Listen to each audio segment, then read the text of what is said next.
right now. Okay, so if you're online, you can join us for this interesting conversation.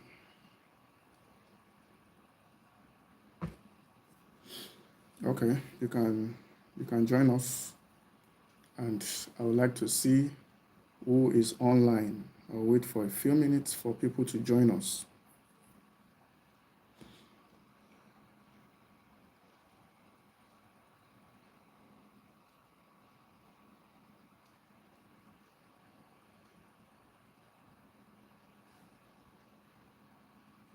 Okay, who is online?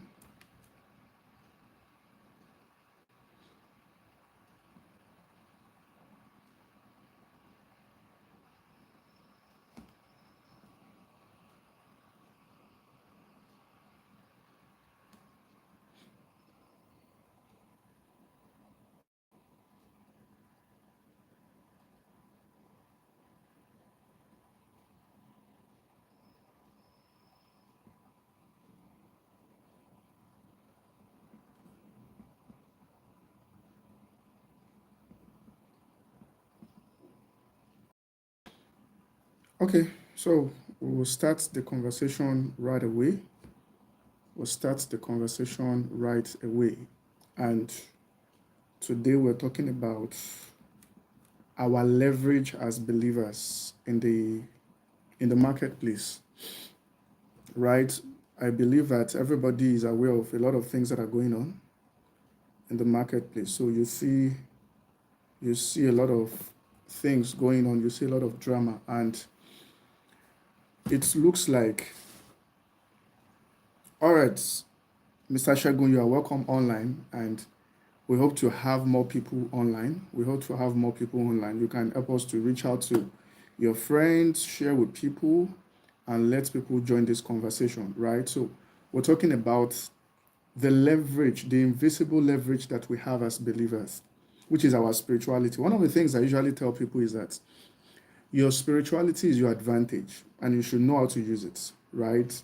And especially if the people of the other world are flaunting their own, they are bold about what they're doing. In this day and time, people are not shy about maybe bringing the invisible leverage they have, bringing it into the marketplace. People are not shy about it again. And we as believers, we can't be we can't be shy about it. And we must not pretend like we don't know that these things are happening. Now, one of the things that will become more prominent in these days, one of the things that will become more prominent is that spirituality will become more heightened in the marketplace. It will happen. Spirituality will become more heightened. And some of the things that happened before, you can just say, I pick up a job, I start a business, and then I can decide to be neutral. It is tougher, it is harder to be neutral these days because you will see humans, we're getting to that time and age when humans will create products, humans will create ideas, humans will come up with policies, humans will wield influences, and you will know that this is just beyond uh, Instagram strategy. This is beyond, I just sat down and generate ideas. There is a spirit powering this energy. There's a spirit behind it. And we need to realize that spirituality is going to increasingly become a tool for culture shaping, right? It's going to become a tool for systemic leverage, for policy making. So you will see people in the marketplace that are going to be leveraging what they know. And gone are the days when we separate church from the marketplace. When we think on Sunday we do church, and then Monday to Saturday or Monday to Friday, you just face your work. Those days are gone. Those days are gone. So the future will not just be shaped by technology or policy.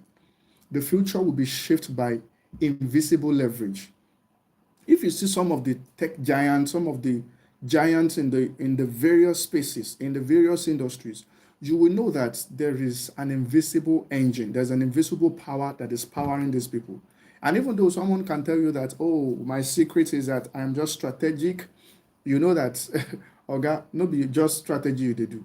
There is an invisible power, right? And All of those things are very, very important. While wisdom comes from learning, wisdom comes from observations, wisdom comes from experience. There is also a type of wisdom that comes from God, and you must be able to bring it into whatever you're doing on a daily basis. So there is a type of wisdom that stands you out, and it's not going to be a wisdom that comes from book, even though we're going to go to school and learn. It's not going to be a wisdom that comes from application of knowledge. It's going to be a wisdom that comes from God Himself. And I hope you can hear me. If you can hear me, just type in the comment section. Let me know that you can hear me so that we continue with this conversation. Can you hear me? Can anyone hear me at all? I just need to get that feedback. If you can hear me, let me know. I'm waiting for that feedback. So I said that wisdom is going to become a, a needed commodity, spiritual wisdom in the marketplace. And the same thing for power. Power is going to become more obvious. Of course, it's not going to be direct. It's going to be systemic. It's going to be subtle, right? It's going to be subtle. So power is going to become it's going to become a tool to also wield influence in the marketplace. And it is important for us to know that and be able to leverage it. Now, let me talk about the multi-dimension of humans are multi-dimensional. Yes, I'm waiting. If someone can hear me, I want to know in the comment section if you can hear me so that I can know if I can continue or not.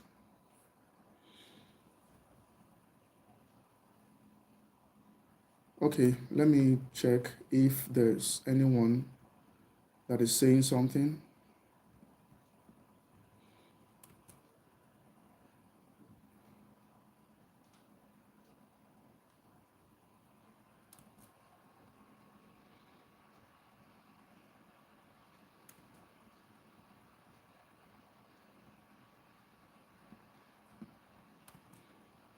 Okay, all right. Thank you. Thank you. Yes, I can, at least I can finally hear someone that says we can hear you. Thank you very much. So I can continue.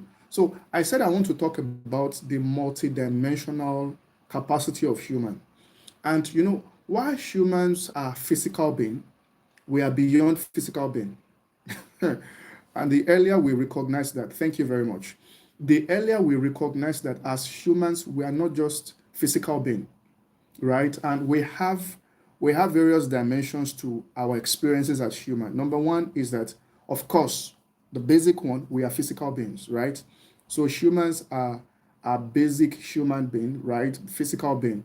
And we are human beings, we are physical beings made up of habits, of various things we can do, our body, right? Our physical body, everything we do in the physical, our habits, the skill that we go to learn in school, right? Our health, our fitness.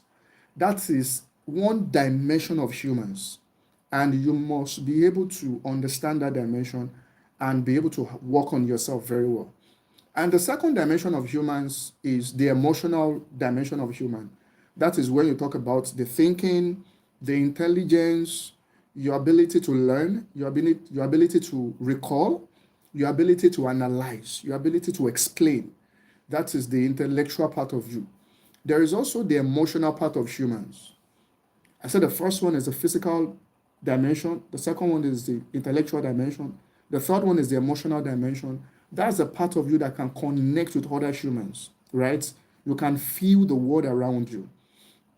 That's the part of you that can say, I am motivated to do these things. That's a part of you that can feel angry, that can feel sad, that can feel happy, that can be fearful, right? That's a part of you that can experience desire.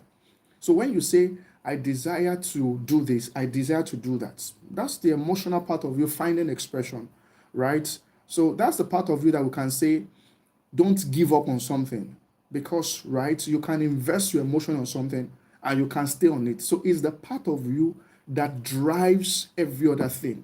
It's like the emotional part of you that drives what you're doing. And we can't deny that that is a necessary part of us. But there's a fourth layer, which is called the spiritual dimension. The spiritual dimension is very important, and the spiritual dimension is made up of your conscience. So when someone says that, I don't see anything wrong with what I do,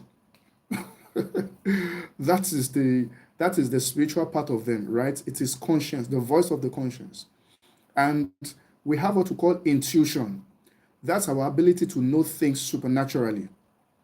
Our ability to know things supernaturally. So you can tell yourself, I don't know how I know, but I know that this thing is right. How many of you has that happened to before? That you can't explain it, but you just know that I know this thing. That is also the part of our spiritual expressions.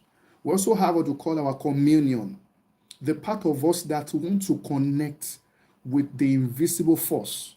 Now, we as humans, we know that that invisible force is God, but people in the world can call it various name, right? And we'll be looking at some of those things. So there's that part of us that want to connect. There's that part of us that feel like this is not all about me. There's something beyond everything that I can think, everything I can feel, everything I can see and touch. There's something beyond that. And there's a part of us that wants to connect with that part, right?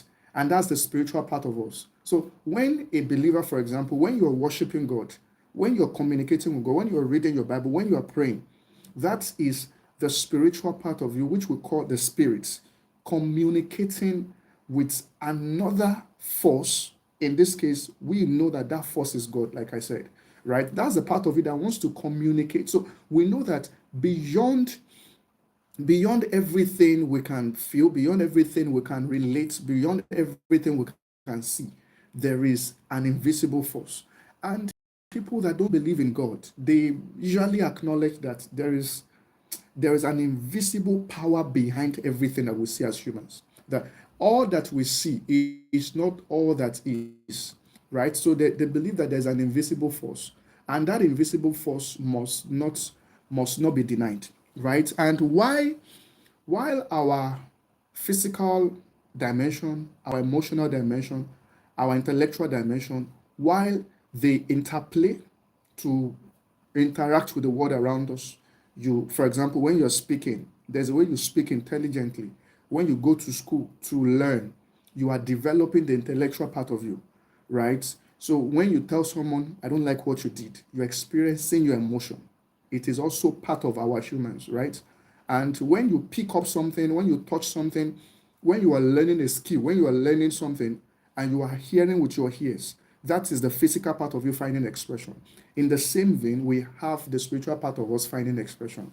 If you can hear the four dimensions of man that I talked about, you can type it in the comment section. Let me know that you can follow me.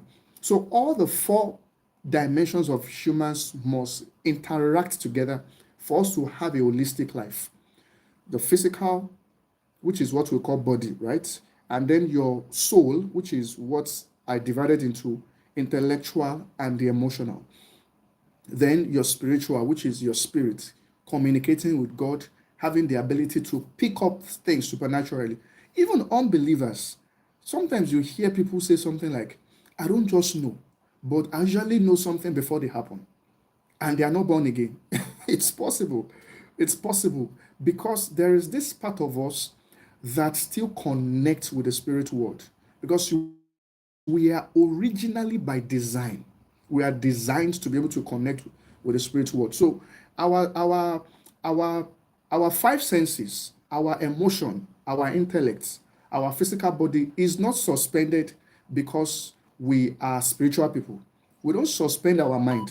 Sometimes, there's a way people relate, like once you are born again or once you're a spiritual person, your emotions does not matter or your intelligence does not matter. No, they matter.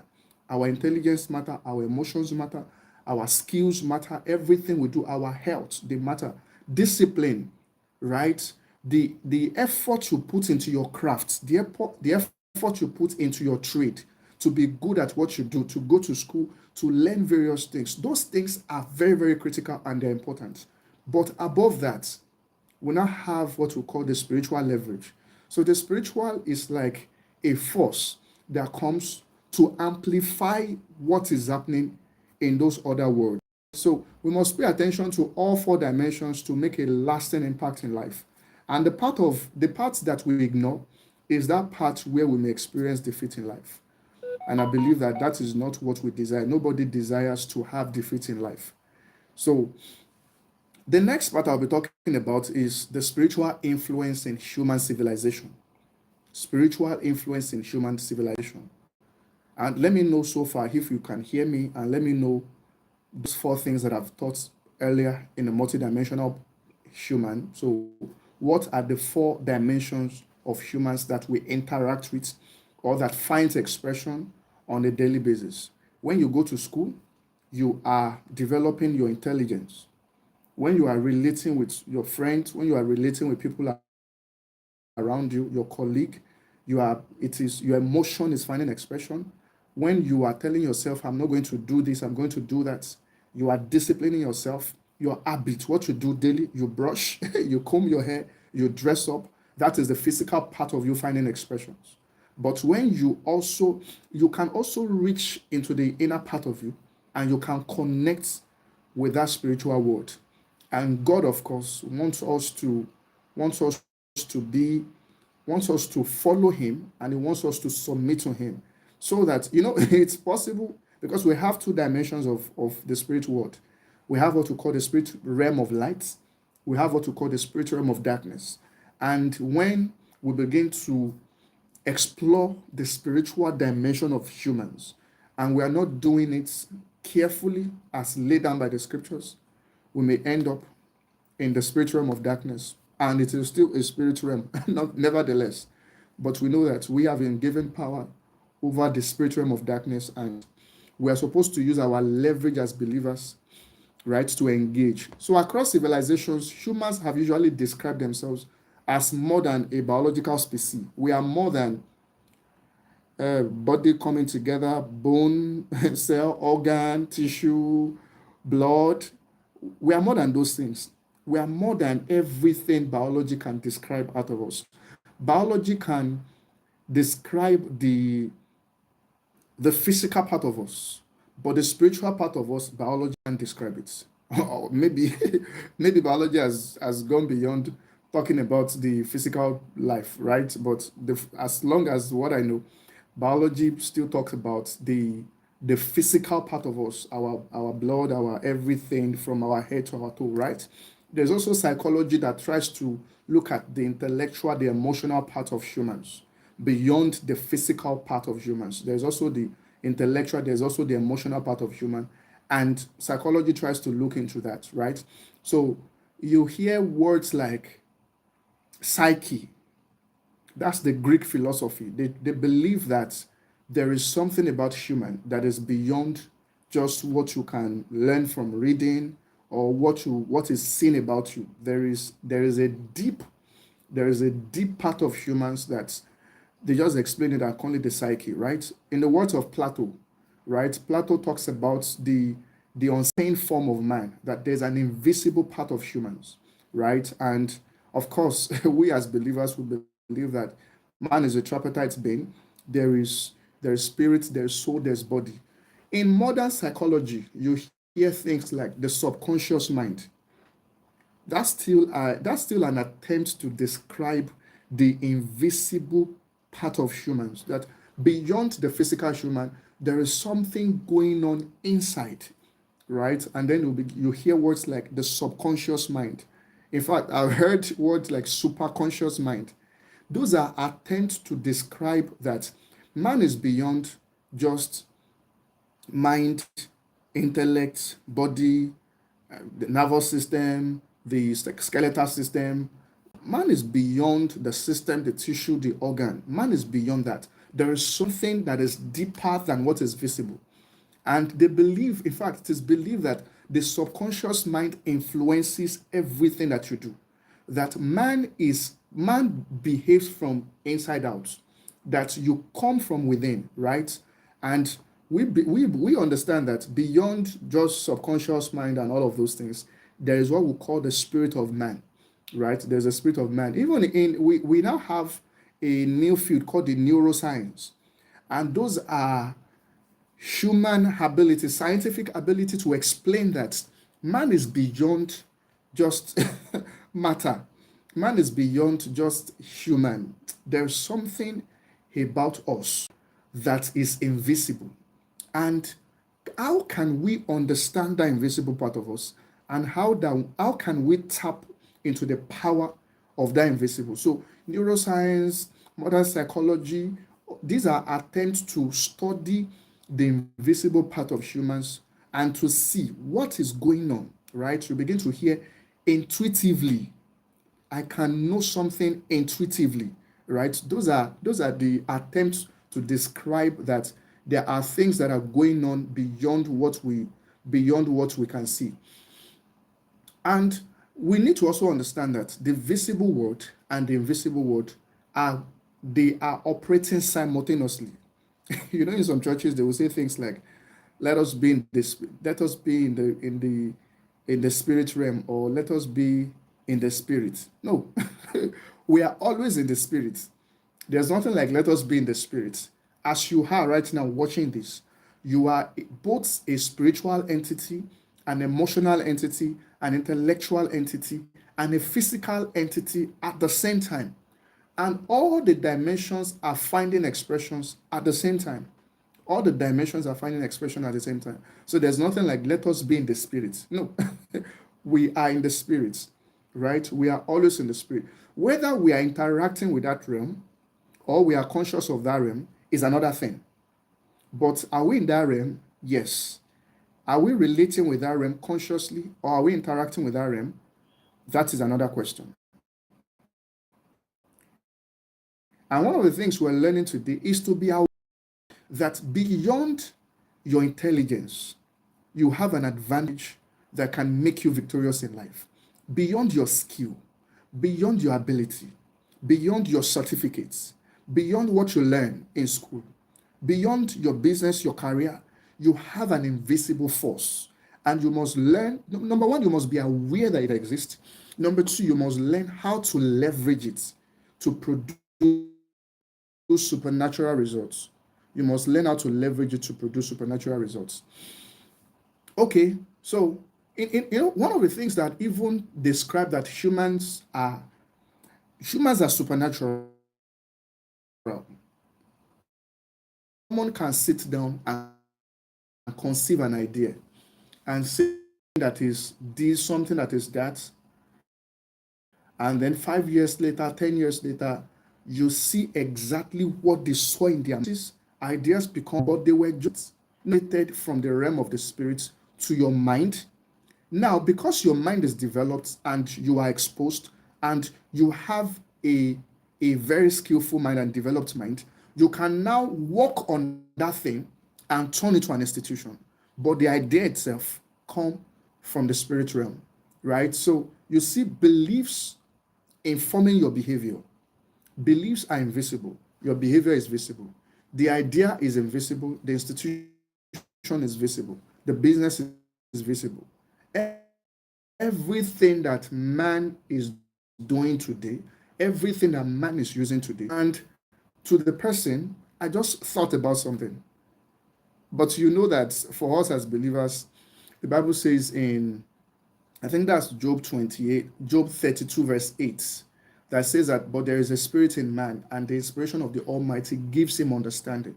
So there's an inspiration that can come from our spirit. Whether we acknowledge where it comes from or not is another thing. But that thing that just drops in your heart, when the idea of internet started forming in people's hearts, that we can be in one place and we can communicate and interact with people that are far away. When the idea of telephone comes to the heart of men, that is a layer of the creativity or the creative power of God that was allowed to find expression in their hearts. The Bible says in Genesis 1 verse 1, it says that in the beginning God created the heavens and the earth. So God is essentially a creator. And God is essentially a creative, right? And the creative part of God can find expression in our lives as human. And you can say, I just want to create something. And by the time you put it together, even you are wondering that, how did I come up with this? Has it ever happened to you before that you came up with something You are asking yourself, how did I come up with this? Right? How did I come up with this? Right? So it is it means that you are tapping into the there is the intellectual part of us, there's the emotional part of us, there's the physical part of us, but there's also the spiritual part of us. And you know, people in different worlds, people in different civilization, they believe that you can tap into the invisible force. You and you can bring things into the physical, or you can influence the physical. Different depending on our core understanding of the spiritual realm. For example, we as believers, we believe that when we say, I want to tap into the invisible world, I want to tap into the realm of the spirit to bring about transformation in the physical realm. We know we are talking about our communion with God, that I can begin to pray, I can interact with God, and God can open my eyes, God can give me an idea, and I can develop that idea into something tangible. Great ministries today, they started as ideas in the heart of men. They started as a vision. God showed me something, right? And it is God showed me something, or I just thought about it. One thing is obvious. That idea is coming from the realm of the spirits. Let me see if we are still following. So that idea is coming from the realm of the spirits, and whether we acknowledge that it is from God or not is another thing. So for us as believers, we believe that God is the giver of all ideas. God is the father of all spirits, and everything that we think about comes from him, right? Some people, they will attribute it to the psychological access into the subconscious mind, that I can tap into the power of the subconscious mind and I can generate ideas. I can create something that humans have not known before. You know, when you think about artificial intelligence, you just look at it and say, this is how powerful the mind of a human being can be. And creating something that is this powerful and massive, that's to tell you that we are way powerful beyond what is obvious, what is visible, right? Some people believe that it's they believe that you can leverage on the power of the universe, like they will call it, right? These are all our attempts to describe our ability to leverage supernatural ability, right? Some people call it the power of the universe. They call it the power of nature, right? Of course, some people are mystic and occultic, right? So they believe that you can relate with one occultic god, right? And you can get inspiration, you can get idea. That is telling you whether you believe in God or not. That is telling you that you know that something inside of you, there is a supernatural ability in man. There's an invisible power in man. And that power can be leveraged, that power can be used. And who has the most original, if not believers? Believers have the genuine one, because God is the source of all spirits, but not all spirits acknowledge God as the source. And it's possible for them to draw inspiration from God because we are humans created in the image of God without necessarily having a relationship with that God. That's something that we need to recognize that is possible, right? So even if someone rejects the supernatural entirely, they have to admit that the invisible realities shape the visible outcome. So we are more than just biological neurons, hormones, and everything. We are more than just the physiological or the psychological belief, imagination, subconscious mind. We are also spiritual, and we must learn how to engage the power that we have, right? We must know how to engage the power that we have. Let me see in the comment section if you can still hear me, right? Let me know in the comment section if you can still hear me. I need that feedback. I need that feedback. Let me know that you can still hear me so that I don't just continue to talk and talk and talk, right? Let me know if you can still hear me so that I can know that we are still connected.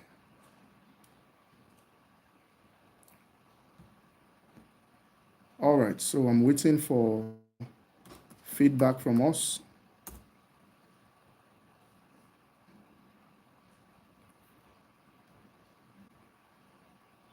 Anyone, we're learning about the invisible leverage, how we can leverage the supernatural ability that we have, right, to produce very, very great results in life.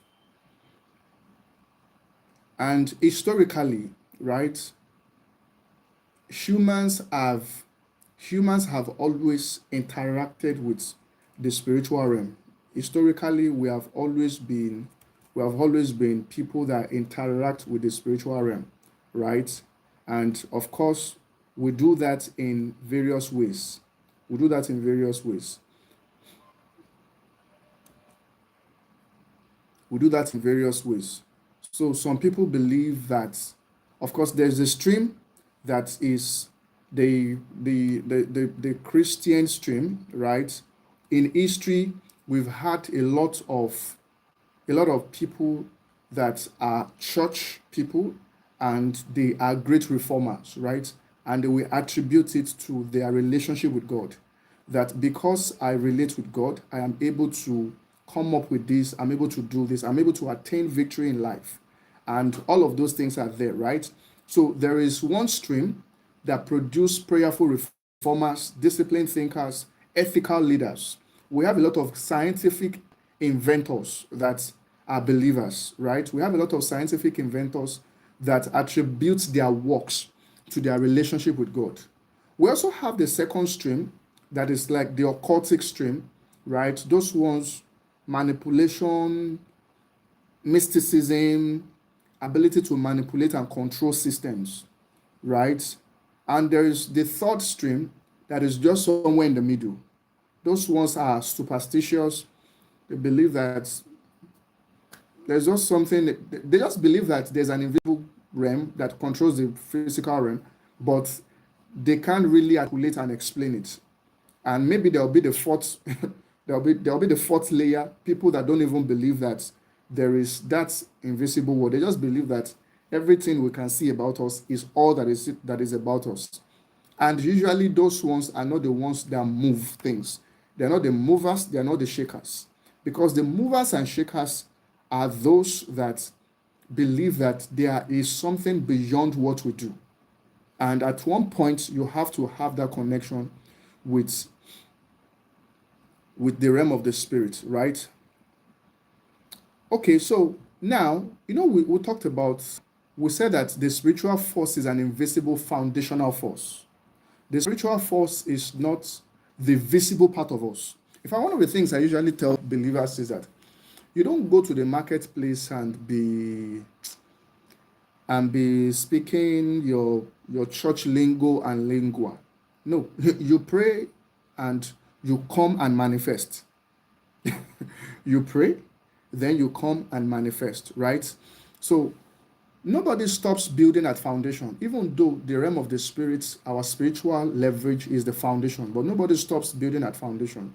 So you can't finish foundation of a building and then you move in and say you want to start living there. No, nobody does that. Why the foundation is the most important, it is not sufficient in itself, right? We must build solid structures that can withstand the test of time.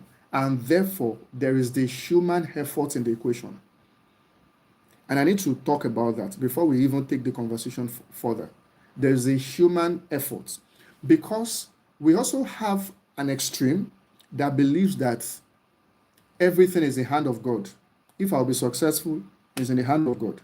If I will not be successful, it is not God's will. It is not true. It is not true. God will do his part. We will do our parts. We are co-laborers. We are partners with him. We are co-creators. So God created us as human and gave us the ability to also create. That's why we are creative in our thinking. That's why we have imagination. That's why there's a word like vision. That's why there's training. You can develop yourself, right? So tapping into the invisible does not suspend natural laws. Of course, sometimes it can superimpose the natural law, but it does not suspend the natural law, right? For example, if we talk about Daniel in the Bible, Daniel studied. You see Daniel saying that I understood by books. So Daniel studied books. So even though God will give me wisdom, it does not take away the part of studying. It's like a student that is praying for success and says, I want to pass my exam, and the student is not reading. How will it work? Right? You know, the Bible says in James, it says, faith without work is dead, being alone. So you believe that if I do not read and I'm praying to God, I may fail that exam. So how come we think we will not learn about business, we will not sharpen our professional skill, and we will still be great in life? No, there is the human part of the equation. Daniel still studied. God gave Joseph the supernatural wisdom to come in and solve the problem they had in Egypt that time. When he said that there will be 7 years of famine, there will be 7 years of abundance. But Joseph also had to strategize. I'm sure there are many things that he did that this one is just human intelligence, right? Paul, as powerful as Paul is, as spiritual as Paul is, Paul still learned under Gamaliel. So Paul had a teacher and he had to learn those things. He had to learn those things. So our spirituality does not rule out it does not rule out the part of us that is supposed to go to school, right? The part of us that is supposed to learn, trade. So our spirituality does not rule out that. So the spirit word does not eliminate process. In fact, it amplifies it, it elevates it, and it gives us an advantage. But spiritual alignment is like a multiplier. It won't be multiplied, it won't multiply zero. So if you do 1 million times zero, it is still zero. So there's a need for the human efforts. So what is the human part of the equation? Before we even start talking about how to now leverage, and that is where I'll take the conversation to after this, how to now leverage that our spiritual advantage. But let's even start from your supernatural or your physical preparation. Number one is human mastery. Know your onions. So let's say that God is leading you to the media space, right? You're going to be a tech giant, or you're going to be a great engineer. You're going to be a great accountant. You're going to be a great policy maker. You're going to create products, services that will compete with global giants. Those are fantastic goals. They are fantastic. But number one, human mastery. There's nobody today that is a global player that is not good at what they do. There's nobody. You can't mention one person that is a global player and it's just telling you that it's just God told me, God told me, God told me, God told me. That is the only thing. They are masters of their crafts. They know their onions, right? So be good at what you do. Go for skill, go for knowledge. If you need to go for postgraduate program, go for it. If you need to go for business trainings, go for it. If you need to go for professional programs, go for it. If you need to learn something, go for it. Be good at what you do. We can't be gathering lazy believers and expect them to take over the world. No, believers must be good at what they do. If you are someone working in an organization, are you part of those that are contributing positively to the growth of that organization? Or you are just nonchalant and lackadaisical, always hiding under God will do it. What God will do, He will do. If you're a student, are you giving yourself to what you're doing? Are you studious and intentional? If you have a business, are you learning about systems and structures of business? Are you learning about various parts of your business, the accounting, the HR, the admin? Are you structuring your business? Are you doing your part? Are you learning about how to scale your business? You may need to go for trainings. You may need to submit to mentorship, powerful mentorship. You may need to go for master classes.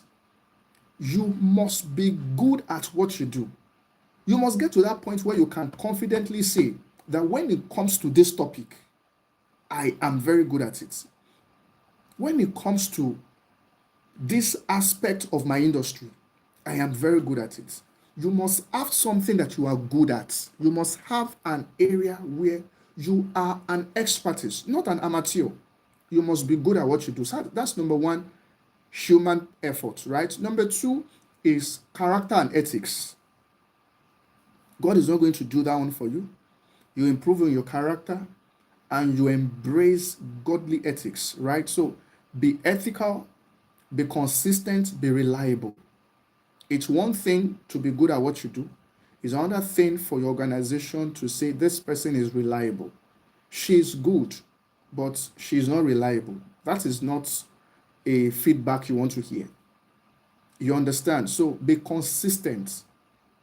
Do what is right consistently. Not today, you're doing what is right. Tomorrow, you're just lazing around. We're not people that just lazy and just say, what do we do? People may not be serious with their business. They may not be serious with their profession. They're not going for professional training. They're not giving themselves to trainers. But they are saying that God will do it. I've seen people that will be praying for promotion, they'll be praying for business sales, they'll be praying that God should bless the work of their hands. And when you look at them, you know that they are not giving themselves to what they do. So humans have to master what they do, and then there's character and ethics. How do you address your customers? How do you address your clients? How do you talk to people? Do you have good relationship with people? God is not going to do that for you. That is something you do by yourself. Number three is systemic intelligence. This is also very important, right? Beyond your immediate space. Let's say, for example, you are in the engineering space. Beyond your company construction that you're doing, beyond your immediate space, you must know what is happening in the industry at large. You must know what is happening in the global space. What is the global trend in this thing? If I ask you today, maybe you are, let's say you are an accountant, and I tell you that, tell me the global trend in the accounting space. You should be able to tell me. You should be able to tell me. If you are not able to tell me, it means that you are not thinking systemic, right? So ability to see the big picture and to see how every part fits into it. So you must be able to think systems. Sometimes when you begin to tell people about global events, they just get uninterested, like, I beg, waiting concern me for this one. No, you must be interested in global events. You must be very, very interested in global events, right? So we can begin to put our questions in the chat box. If you have questions, put them in the chat box, and I can see the chat so I can respond to them. So there is the systemic intelligence where you think in systems, right? You think global. You observe events around you. When they tell you that there's this happening between UK and Iran, there's this trend, right? There is an increasing demand for this kind of power generation, right? There's a change in this and that. You learn about those things and you begin to ask yourself, how does this affect me as a person? How does this affect my industry? How does it affect us as a country? How does it affect what I do? And how can I take advantage of the opportunities? And how can I prepare myself not to be affected by the threats? Because every news creates opportunity and threats. So how do I position myself to be a global player? How do I position myself to be relevant in the global agenda? What is happening in the global space? How do I position myself to be relevant there? It is very, very important. We call that systemic intelligence. And number four is what I call the drive and audacity. Number one, I said human mastery. Number two, I said character and ethics. Number three, systemic intelligence. And number four, drive and audacity. Now, this is where action comes in. There's planning, there is action. So be bold and audacious to do what you're supposed to do. Sometimes people that don't even have the advantage that we have, People that don't have this spiritual leverage are doing more because they are bold and audacious. Because they are bold and audacious. So it is important for us not just to be mastery, not just to be masters of what we do, or to have good character, or to have systemic intelligence. You must stand up and act. You must stand up and act. Go build that system, go build that career, go start that business. You have to be bold, you have to be audacious. So there is the audacity part of what we do, your ability to stand for what is right, your ability to pursue what is right. And audacity also means that when something is going in the way that you don't agree with, you don't keep quiet and just allow yourself to be swept, because it's possible that events of life are sweeping you in the direction that you don't want, but you don't have the audacity to say no. And one of the ways you know that people don't have audacity is that, let's say you are in an organization and they are making some decisions, you don't agree with it, but you're not even confident, you're not even audacious to say no, I don't agree with this. It starts from there. Is it now you that will go and take over the word, and the word is doing what is wrong, and you can stand your ground and say, I know this is wrong, and I'm going to do the right thing, because you have not been used to being bold and audacious. So boldness and audacity is shown in how you stand for what is right and how you pursue what is right. Right? So having understood the human part of the work, because we have to go this route to establish that humans are not just spiritual beings that have no respect for the physical or the human efforts. No, we are spirit beings. We understand leverage, but leverage will not come on nothing. You must be good at what you do. You must have strong character and ethics, business ethics, work ethics, personal ethics. You must have systemic intelligence, ability to see the big picture beyond your personal space, and ability to know how you fit in into the big picture, like global thinking, national thinking, knowing the events that are happening around you. Sometimes people don't show interest in even things happening in their immediate space. For example, politics. Maybe next year is election, and they are not even concerned, right? So it means that they are not thinking system. They're just thinking, how do I eat? How do I survive? No, we are beyond that. We must be able to think systemic. And number four, I said drive and audacity. That sometimes drive and audacity can make the difference between people that are building great things and the people that just plan on paper and they never achieve anything.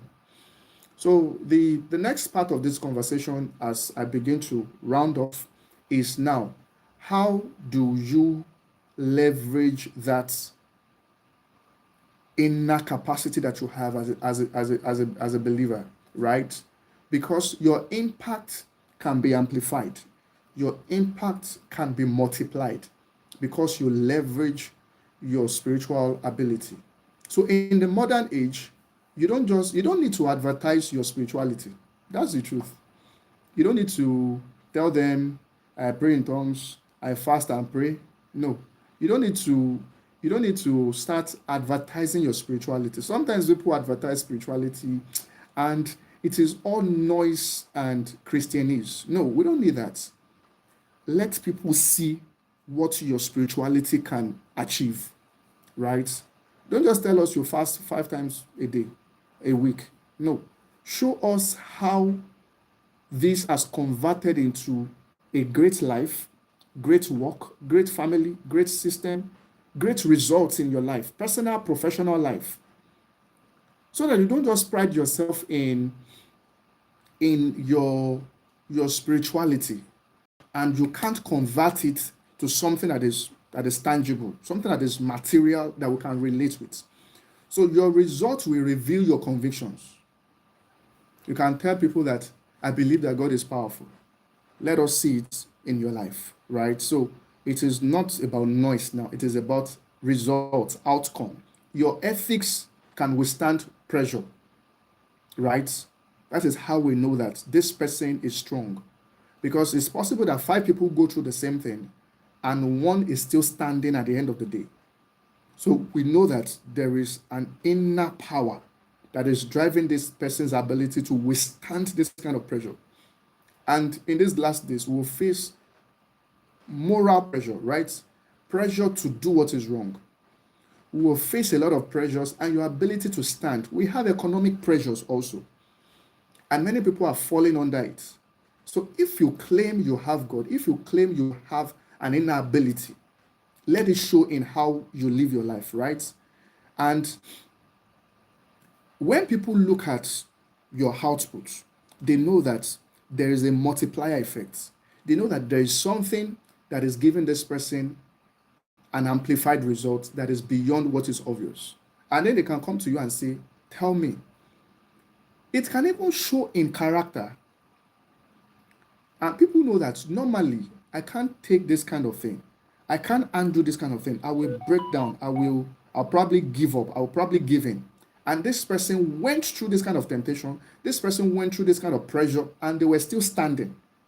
There's something driving you internally.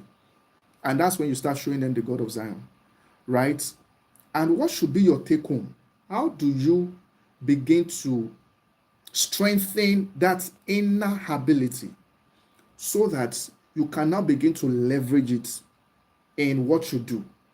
Number one, I would tell you that you should have what I call power habits. Power habits. If you can hear me till this point, type in the comment section, power habits. So do you have power habits? I'm trying to check the comment section.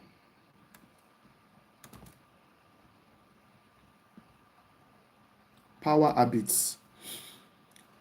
And what is power habits? What you do repeatedly, though looking small and insignificant, but when you do it again and again and again and again, it produces massive impact over time. So every believer must have power habits, because it's like that is how you are strengthened with might in your inner man. That is how you are strengthened. Okay, thank you for that person that typed power habits. So your power habits is your inner secret. It's not secret in the sense that it is hidden, but secret in the sense that it is not visible to others. And one power habit that believers have is prayer, right?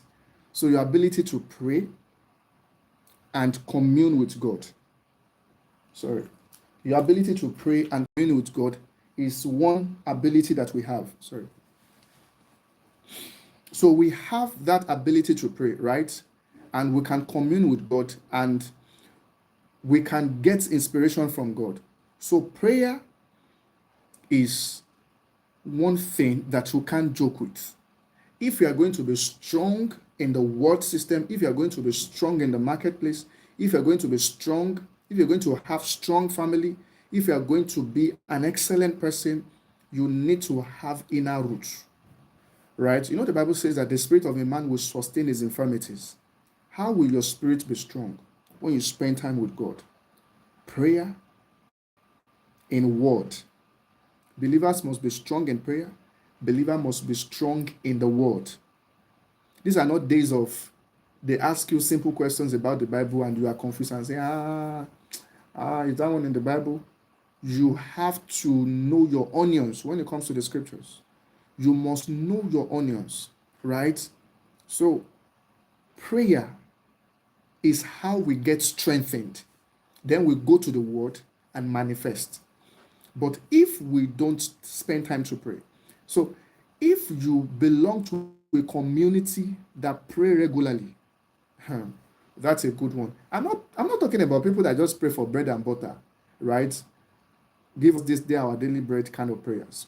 While that is good, that's not something that you spend so much energy praying for. God just needs you to acknowledge that you are my source and I trust you to meet my daily needs.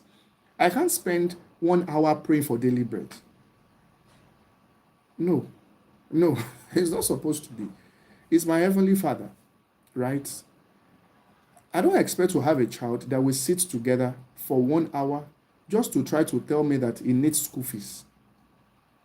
But we can spend 1 hour together talking about how that child can become great in life, and then fine-tuning strategies, and then I'm teaching that child, mentoring the child is asking questions.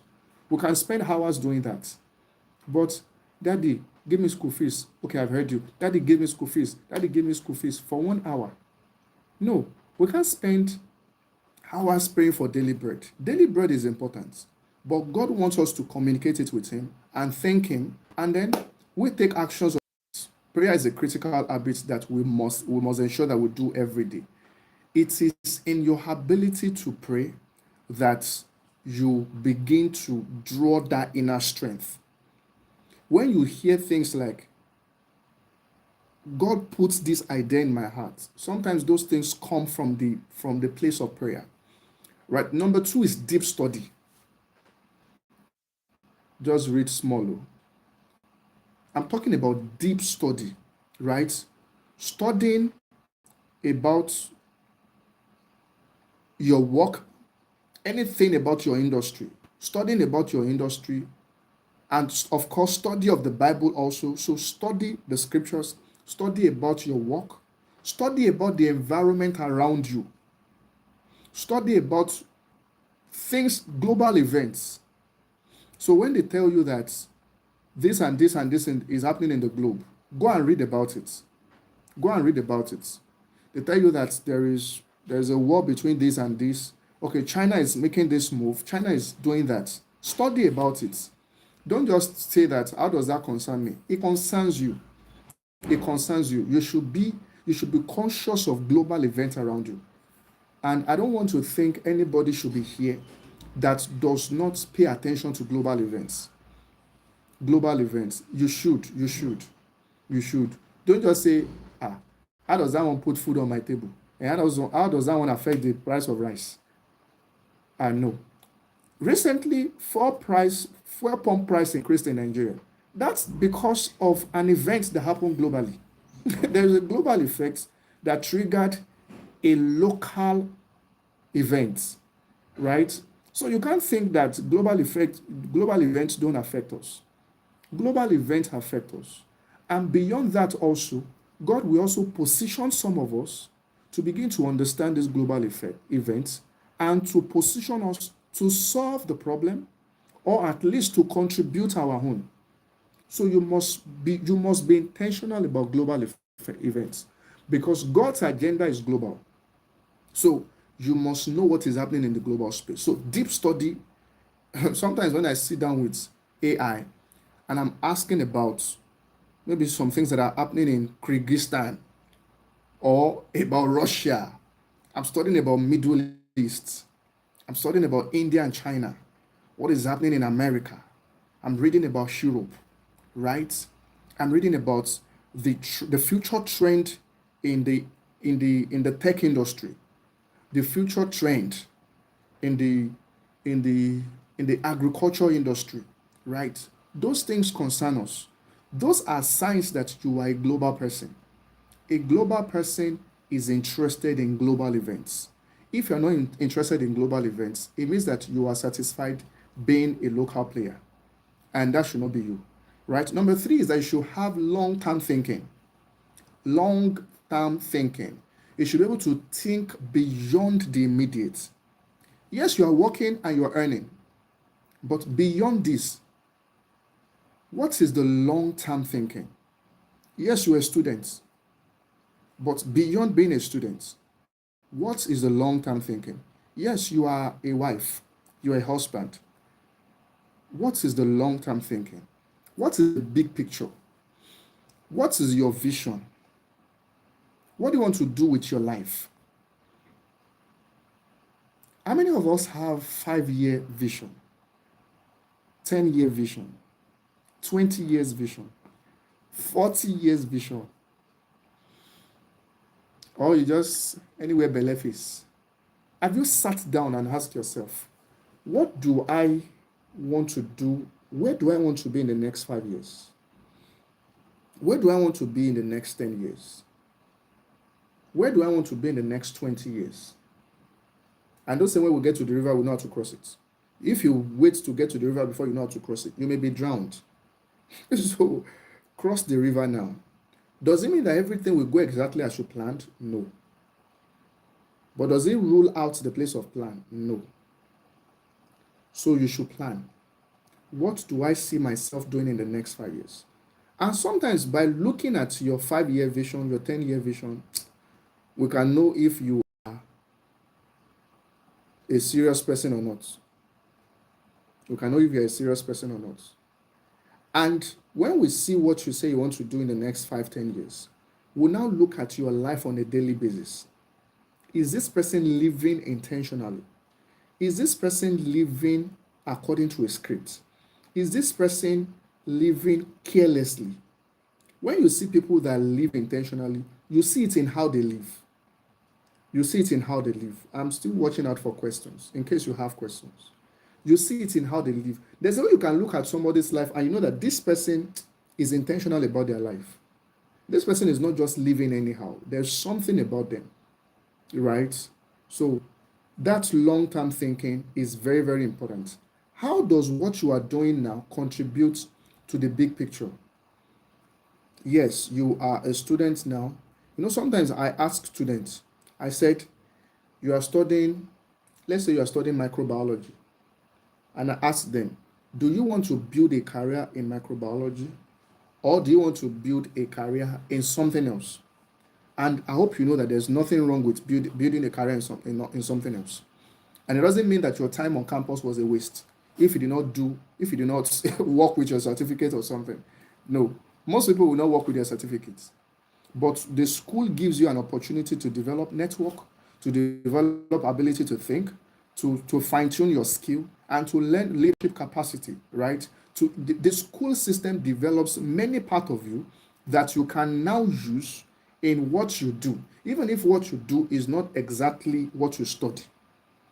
And some people will actually pursue a career in what they study, but it's not automatic. But it is when you sit down that you can even begin to think about some of these things. For most people, it is when they graduate. Sometimes during NYSC, they now start saying that, what do I want to do with my life? And then they can become frustrated and they can become anxious of the future because they've not sat down to think about their life. What do I want to do with my life? Because when you are very clear about what you want to do with your life, you can begin to take steps from these points and walk toward them gradually. There's a way you can live your life that someone knows that this person is living intentionally and they are going somewhere. There's a way that we can see it. There's a way that we can see it. Right? So you must understand your power habits, prayer, meditation, reflections. Those are power habits. It's not just prayer, meditation. The way the world is designed today is that you don't have time to think. You don't have time to think.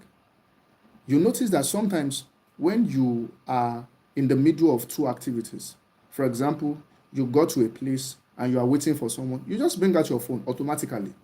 The world is designed for you not to have time to think. So there are things to fill up that space.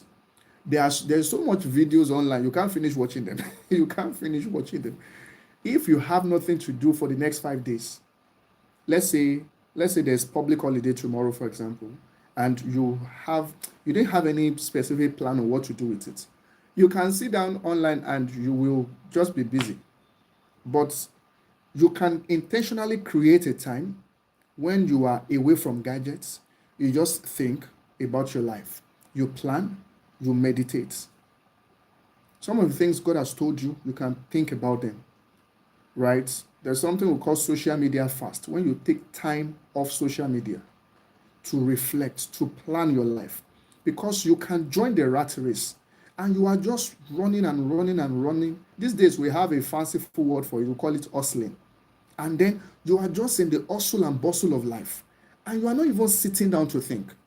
Remember that the way the prodigal son knows that it is time for me to go back home, the Bible says, and he came to his senses. One day he just sat down and said, come. It can't continue like this. The least person in my father's house is enjoying more than me, and I'm here suffering. So people can be suffering because they did not stop to think. So you must have time regularly. And it is called power habits because you do it regularly. 10 minutes there, 20 minutes there. And you reflect, reflection. You can reflect on scriptures that you've read about. You can reflect on things that are happening.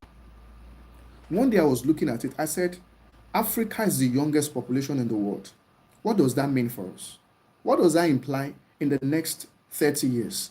It means that there will be global talent deficits because many of these Asian countries, European countries, they are aging population. And what it means is that there are more older people than younger people, right? And if you check Africa own, I posted it on my status maybe yesterday or 2 days ago. Our projection is upward. In fact, steep, upwardly steep. Meaning that the way people they born for Africa, we are on an upward spiral of population because we have a growing population. The median age of a couple of countries, a lot of countries in Africa is like 18 years to 20 years. Meaning that half the population is less than 18. I know what that means. Another country has that their median age as maybe 46. It means that many industries in those countries will experience talent gap, and Africans will be positioned to go there. It's already happening. We call it Jackpot. In 2020 to 2025, we have a lot of people, even till date, people are still living because there is a global gap. There's a global skill gap. And how can Africa position themselves? Africans can begin to learn skills. You know, some things you just look at it and say, even if I learn this thing, it's not relevant in Nigeria. Those days are over. Even if nobody needs you in Nigeria, they can add on to you from Argentina. If you are good, you are good, right? And some of these immigration gaps that have recently been strengthened, and there is geofencing, some of those things will be relaxed. Of course, not everybody will be well positioned. Some people, they will still be complaining, right? These days, we have what we call remote jackpot. That means you can be in a country and you are working for another country and you never had to go there physically. Those are opportunities that are opening for Africans recently. Are you studying those events and how you can position yourself there? Are you studying the trends? Sometimes I go online and begin to research university courses that will not be relevant in the next 10 years. Maybe you should do it one day. What if your course is there? It's important. University courses that are not relevant, that will not be relevant in the next 5 years, 10 years. Of course, you are not going to take everything they say hook, line, and sinker, but at least it can get you thinking. What about courses that will be in high demand in the next 5, 10 years? What about skills that will be in high demand in the next 5, 10 years? And one of the things I've been telling people recently is that soft skills are very critical. Of course, tech skills are important. No matter what you do, even if you're a lawyer, there is the tech part of what you do, and you must learn it. You're an accountant, there's the tech part of what you do. So there are basic digital skills that you can learn that can give you an advantage over the traditional accountant, over the traditional lawyer, right? So there's tech in everything you do. But apart from tech, there's also soft skill, leadership, communication, critical thinking, problem solving, team building. Some of those things, they will be highly critical in the years to come. Adaptability, resilience, right? And there's one that is coming to my, yes, I think it's also adaptability. And, your ability to transition from one career to another. Career transitioning will become popular. You just see people 3 years ago, and then they were in career A. And then you see them 3 years later, and they will tell you that they are now in another career. And they are doing fine in the new career. Gone are those days when you must do the same thing for 35 years. Who was that time again? You can, even if you study the most important course in the world, if there's anything like that, of course, there's nothing like that. Even if you study a fantastic course, you must still be adaptable and flexible. Yes, flexibility, that's the word I'm looking for, flexibility. I'm just giving you examples of events and trends. So what you are doing today, I was asking a guy in my church one day, I said, this thing you are doing now, I said, where do you see this in the 10 years? And how are you positioning yourself for that? And he could not give me a satisfactory answer. I said, you see, there's no systemic thinking. It is when we are talking about systemic thinking, right? All the other know your onions, we're talking about ethics and character, audacity and boldness, right? That will now start talking about the spiritual part of us. Now, when we say you can leverage your spiritual ability, right? Number one, you should know that everything you do, God is involved. Everything you do, God is involved. So, whether you are teaching, or you are creating a software, or you are working as a virtual assistant, or you are working as a doctor, or you're working as an accountant, don't see a disconnect between your career and your spirituality. In fact, see your spirituality as your advantage. So when you run into a problem and you are trying to troubleshoot, or you are doing a brainstorming session, are you conscious that I have God and God can give me a leverage? Are you conscious of your supernatural ability, right? Do you, and you have to start from smaller things. Things like, God, I'm going to work today, please help me. How do I handle difficult clients? Please, God, help me. And you get conscious that there's the supernatural leverage that can give me an advantage in what I do.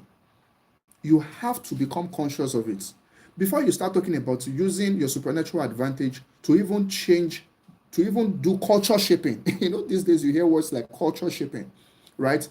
And policy, making policies and shaping culture and translating the global events. Before you start talking about the big things, are you involving God on a daily basis? Right? There are two jobs. The two of them, do you pray about it? God, which one should I take?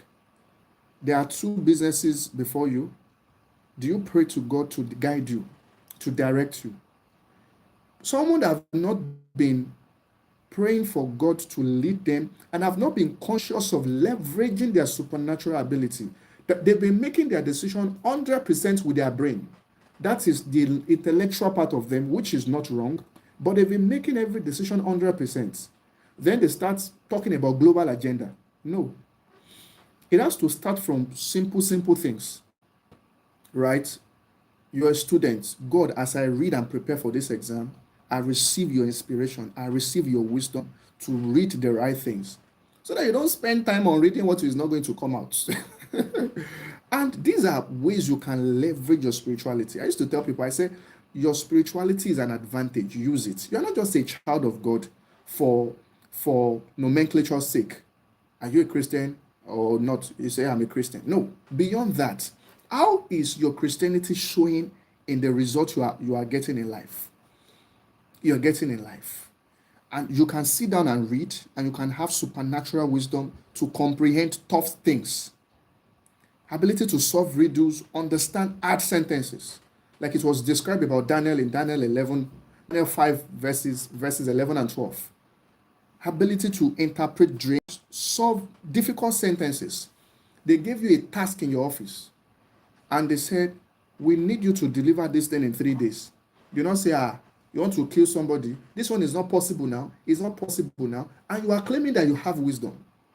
When they told Daniel that, if you did not interpret this dream, we're going to kill you guys. Daniel said, give us 3 days. And in 3 days, he came with the answer. That's a God that we serve. We serve a God that can give us an advantage. And like I said, start from basic things and become conscious of it. Even things that normally you can even use your brain to do it without God. Still pray for God's leading. Pray for God's leading. Sometimes it can be as simple as you have 2 directions to get to work. God, should I follow this direction or follow this direction? And you just do whatever you believe that God is leading you to do.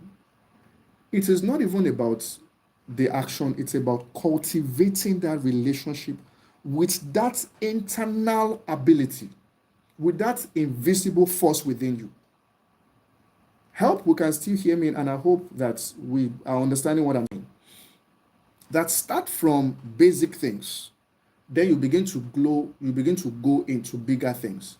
Because the truth is that we are getting to a point where spirituality is going to be heightened. Of course, it has always been.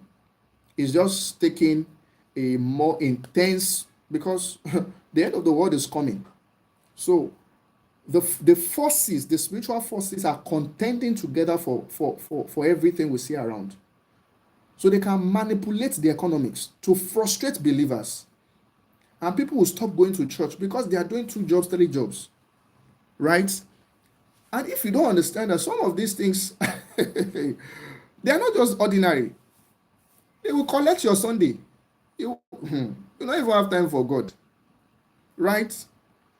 And I'm not saying that people don't work on Sundays, but I'm saying that it can become a subtle way to actually suck you dry. But when you are conscious that I'm not just working to earn money, I'm interacting with a system that is being pulled left and right by divine and demonic, then you know how to bring your own to the table. You know how to bring your own to the table. You can go for a brainstorming session, strategic meetings, and you think that we're just coming here to come and talk brain. And some people are coming there with supernatural ability to say things that people will agree with them, and people will not question and say, I think I love what he said. He has prepared for them. You too, you do your own now. You do your own too. You can come up with supernatural ability to cause things to change. And like I said, you're not going to front your spirituality in the marketplace. But when question touch question, you tell them that this one is by the supernatural ability of God. This is not just ability to strategize. This is God. And I can introduce you to the same God. Evangelism made easy. So I think I will just stop here and see if we can have any question. So if you have questions, you can put it in the chat box and I will pick it up from there. If there's any question, let me know. Right? So we're talking about heightened spiritual activities in the marketplace and how we should be able to position ourselves, right? Not to be a victim of it, because some people will also be edged out. Some people will be edged out. Someone that understands spirituality can use spirituality to edge you out. It's possible, right? So believers must understand theology deeply. You must be strong in the word and prayer. Believers must understand culture intelligently. Understand the culture around you, understand the words around you. We must be able to produce tangible results. If you say God leads you, build something that works. If you say that you have wisdom, solve real problems. If you say that you have divine power, solve real problems. Let us see it, right? It's not just by mouth. So that's how faith gains credibility in the public space. It's not just through Christianese and theatrics and just dramatic, just shouting, hey, hey, hey, we are the believers, we are the world changers, we are culture shapers. It's not by what they call it. It's not by slang. It's not by slang. The world does not need louder Christians. We've had a lot of louder Christians. The world needs wiser Christians. The world needs people that have excellent character, people that have the wisdom and the power of God. That's what the world needs. The world does not need dramatic spirituality. The world needs a tangible transformation. Tangible transformation in art and entertainment, in education, in the economy, in politics, in our government, in our business space, in the media space. The world needs tangible transformation, even in family, in education. We need people that can produce tangible results, not just people that will talk and talk and talk. And those things come by leveraging the power inside of you. So let me know if you have questions. Let me know if you have questions. Let me know if you have questions.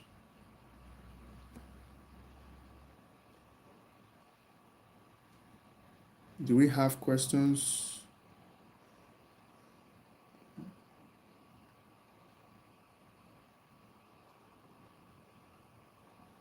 Any question about what we've learned about? What have you learned? You can type in the comment section something that you've learned. What have you learned today? And how are you going to apply it in your life? Because I've said a lot of things, but you can pick one or two that you will immediately start applying. So, what have you learned? What have you learned? What have you learned? So, let me hear from you.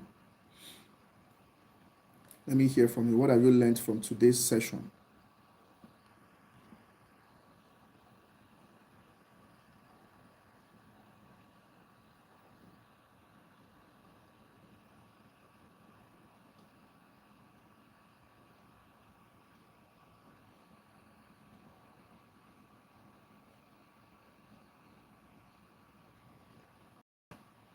Any question? Any question?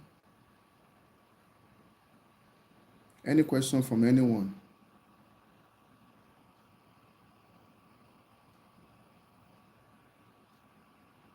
So if there's no question, I believe that we have learned today. I believe that we have understood something. So, and I want to encourage us to become conscious and intentional about it. Whatever you do, you have a family, you work in a place, you have a business, right? You're a student, whatever you do, be conscious that beyond the physical, intellectual, emotional efforts, there is a spiritual leverage that can amplify my efforts. As a student, I believe that passing exam is beyond just reading and human intelligence. I believe that God can come and give you wisdom. I believe that God can give us a leverage. And I use the leverage. I use the leverage. Even in the word, there's a part of praying, no, there's a part of hard work, right? To earn money. There's a part of God blessing the work of your hands that can make you to generate great wealth. So the supernatural is interwoven in everything that we do. All right, so in the absence of no question, I want to thank everyone for coming. This will be a monthly meeting, and this is the first one. So I want to encourage us to always look forward to our notification. We'll put it out. It will be every first Saturday of the month. So this is March, and we've done for March. By April, first Saturday of April, we will also be live by 6 p.m. So every first Saturday by 6 p.m., we'll be live to discuss various things. So today we are discussing heightened spirituality in the marketplace and how we can cultivate that. Next time we can go to other topics, and subsequently we also look at having invited guests, people that can come and also bless us. So let's look forward to it, and I pray that God will continue to strengthen us. And I want to wish you a fantastic day, and I say thank you very much for being here. God bless you all. Let me see in the comment section if you are following till this point. Let me know those that are here till the end of the session. At least I can see a lot of people online. I can see people dropping comments in the comment section. Thank you all for joining. Thank you very much. I can see your comments. Yes, I can see your comments. Grace, Tomisi, I can see your comment. Thank you. I can see Shegun. I can see some other people. Thank you very much for being here. Thank you for your presence. And I wish you a fantastic stay. I wish you a fantastic experience in life. And I hope to hear from you how this has blessed you and how you're going to work with this. All right, thank you very much, and bye, everyone.